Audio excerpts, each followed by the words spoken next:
So it is time. It is time for blind date. So of course, as everyone knows, people go to bars on blind dates to see if they can find love. That's what happened with Jay and I. Led to that magical night in Buffalo. So we're continuing the conversation here. We're doing a segment so nice we're doing it thrice.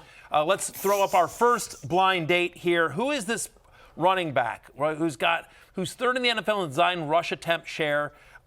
They're using him somewhat when they get in close. Like, he's middle 26th inside 5 rush. His utilization score is 70, but he has been scoring a lot of fantasy points. He's 12th in fantasy points per game at 15.5.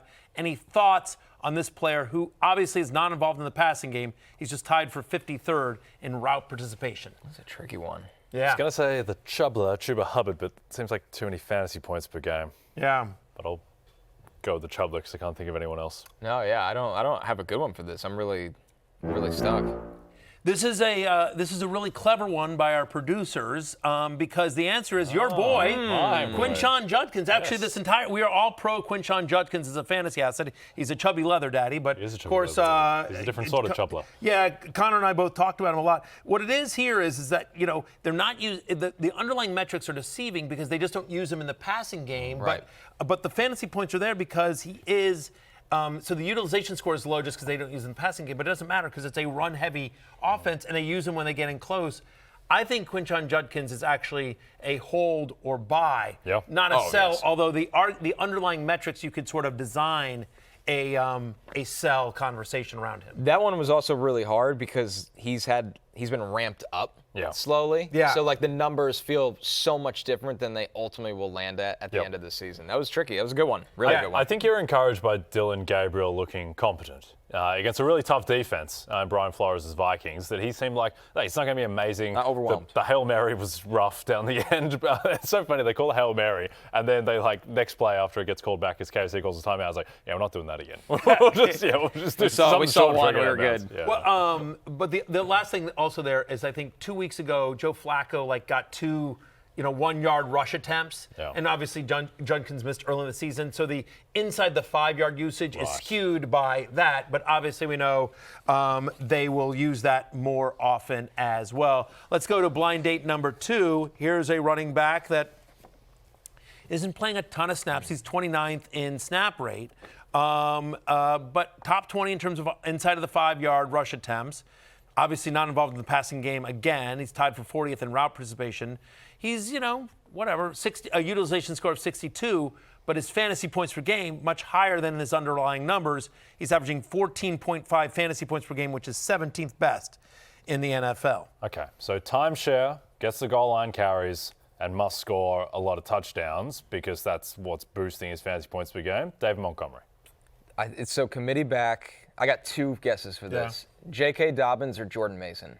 It is J.K. Dobbins, Connor Rogers. You're exactly right. Well done there with J.K. Dobbins, who has been scoring a ton of touchdowns as well. I think he's potentially a sell high. Again, he's not involved in the passing game. If you think R.J. Harvey continues to ramp up his usage. They want him to be. Yeah. Yes, they're trying. They've missed a couple, but they want to get Harvey going. I completely agree. It's still going to be an offense that scores a decent amount, and they're still going to use him as the hammer at the goal line. But you've got Bo Nix there, more R.J. Harvey. He is somebody that, because of the lack of passing game usage, Jay needs to score to pay off in fantasy. Yep, he does. And to be fair to J.K. Dobbins, he does look better than he did last year. Looks more explosive, another year removed from the injuries. But R.J. Harvey is coming. They drafted him for a reason. Okay, let's go to blind date number 3. Another running back, once again, not involved in the passing game. You see he's 52nd in route participation. He's top 20 in inside the 5-yard rush attempt. Not playing a ton of snaps, just 41% of the snaps, which is barely inside the top 40. Utilization score of 52. But he's, again, another top 20 running back at 14 fantasy points per game. Is this one David Montgomery? I was gonna say. I'm just gonna get David Montgomery for every play. That's correct. It's interesting because I knew Dave Montgomery was coming. But you're exactly right.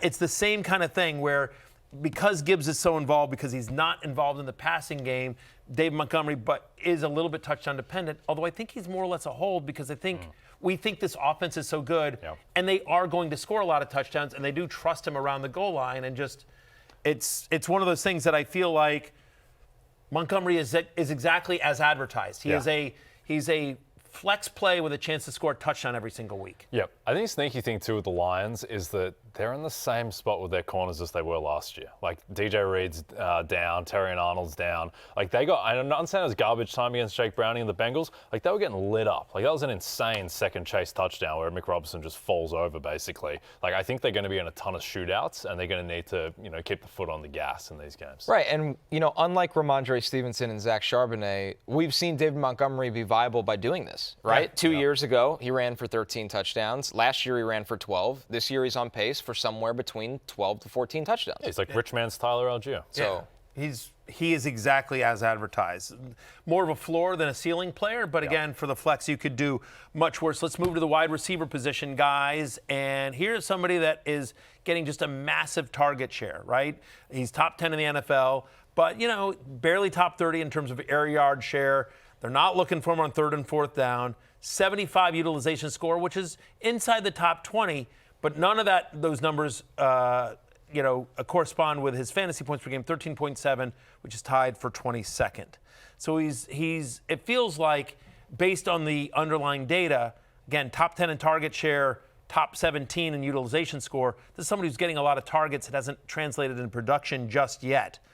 Any ideas on who this wide receiver is? not getting any looks on 3rd and 4th down. No. It's not Cortland Sutton. It's a good guess, but it is not Cortland Sutton. You have a guess? No, this is hard. This is Detective Drake London. Wow.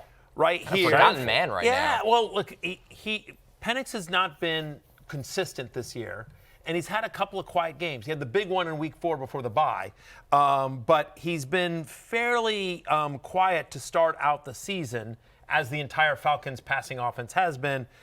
I feel like, though, when you see that underlying usage, it's just like, I think Drake London is either a buy low or patience hold if you have him. Yep.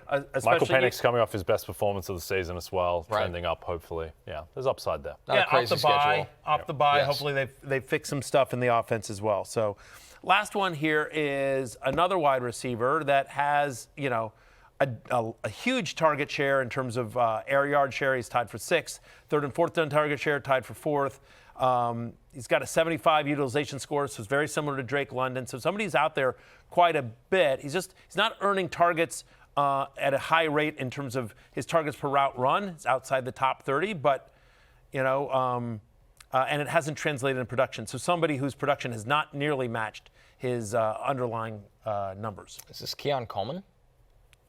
That's a good guess. It is not Keon Coleman. I think I know who this is. So it gets a ton of looks down the field. It gets targeted every 3rd or 4th down. Seemingly no touchdowns. Tetairoa McMilan. Jay Croucher is really good at this game. Nice, Jay. Let's hear it for the Crouchler. It is, obviously, the expected fantasy points are so much higher than his actual points per game. Right. I mean, that's what got me. I would not have guessed that. I thought he would have more per game. Hasn't scored a touchdown yet. Right. I mean, and they've come close on a lot of plays. Just Bryce Young has struggled. He's been inconsistent so far this year. But we all believe in Tetairoa McMilan's talent here. The usage is there. It's not like he's got any target competition. Like, My hot take is that Tetairoa McMilan will outscore Emeka Egbuka rest of the way. Because I think that he's just a hot take. He's so unopposed for targets, and they're going to be playing from behind a lot, and Mike Evans is coming back, Chris Godwin's going to ramp up. I think Egbuka's still safe, like he's still going to be excellent, he's still starting every week, but I think T-Mac is going to explode for 150 yards and a touchdown at some point. I just don't trust Bryce. I'll take Baker. Yeah, I don't that's trust Bryce. That's my that is a challenge, but at some point if Bryce doesn't get better, at some point they just may turn to Andy Dalton. Bring back the red rifle. But to your point about like the Tetairoa McMilan explosion game, that's coming, and it could happen this weekend against the Cowboys. Yeah, right. This is the week. So this is the week. Yep. So I do think Tetairoa McMilan is definitely screaming buy low if a manager in your league is panicking. Hey, it's Matthew Berry from NBCSports.com and Rotoworld.com, and I want to thank you so much for watching whatever it is you just watched, or if nothing else, being too lazy to click out of the autoplay after this video started, after whatever it is you actually wanted to watch finished. But now that you're here, I'd like to take a moment here to ask you respectfully now, okay? I'm asking you respectfully to subscribe to the NFL on NBC YouTube channel. You'll get the latest Roto-World fantasy news headlines, all sorts of great shows, including my own Fantasy Football Happy Hour. So go subscribe now. Again, I'm asking respectfully.